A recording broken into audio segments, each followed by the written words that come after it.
Barangay Ginebra, Japit Aguilar mga bro, bad news, hindi makakalaro at Keymark Carino undawi na sa Barangay Ginebra.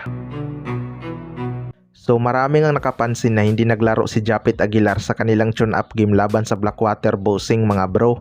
Pero ayon nga sa report ay nagkaroon ito ng injury sa kanyang daliri at kailangan nga itong isurgery, kaya posibleng hindi siya makakalaro ngayong Philippine Cup. Bad news talaga to para sa mga Ginebra fans dahil magiging malaking dagok na itong pagkawala ni Japit Aguilar. Alam naman natin kung gaano kalaking bagay si Japit Aguilar lalo na sa depensa mga bro.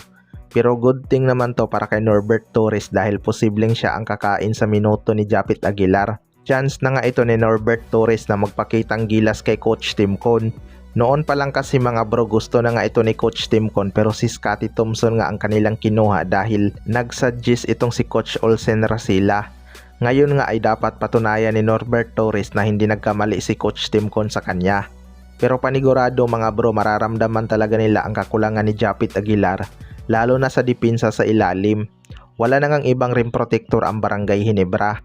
Hindi naman kasi kilalang shot blocker si Norbert Torres, pero physical naman din tong maglaro. May mga solid na big man kasi ang ibang contender na team gaya ng SMB, TNT at Meralco Bolts. Sa kabilang banda naman mga bro, Keymark Carino undawi na sa Barangay Ginebra.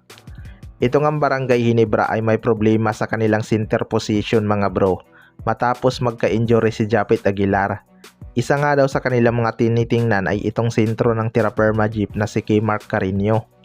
Matagal lang ang may rumors na interesado ang Barangay Ginebra sa kanya, pero nagka-injury kasi ito at kailangan magpagaling. Pero ngayon ngang naka-recover na itong si Keymark Carino mga bro, hindi talaga malabong matutuloy na to sa Barangay Ginebra. Kita naman natin sa tune-up game na hirap talaga sila kapag wala si Japit Aguilar.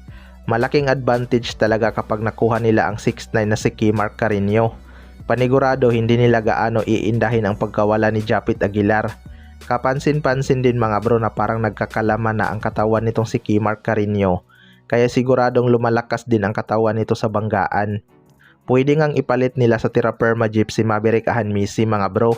Mas maganda ngang sintro ang kanilang makuha bilang paghahanda na rin pag nagretiro na si Japit Aguilar dahil ilang taon na lang magre-retiro na to. May potential talaga tong si Keymark Carino mga bro dahil may shooting nga ang big man na to. Mas bata din to kaysa kay Norbert Torres at Japit Aguilar. Hindi naman siguro magiging problema sa Tiraperma Jeep kapag ibigay nila to sa Barangay Ginebra dahil may nakuha naman silang first overall pick na si Gio Cho. Kaya abangan na lang natin kung ihahabol ito ng Barangay Ginebra. Kayo mga bro, anong masasabi nyo tungkol dito?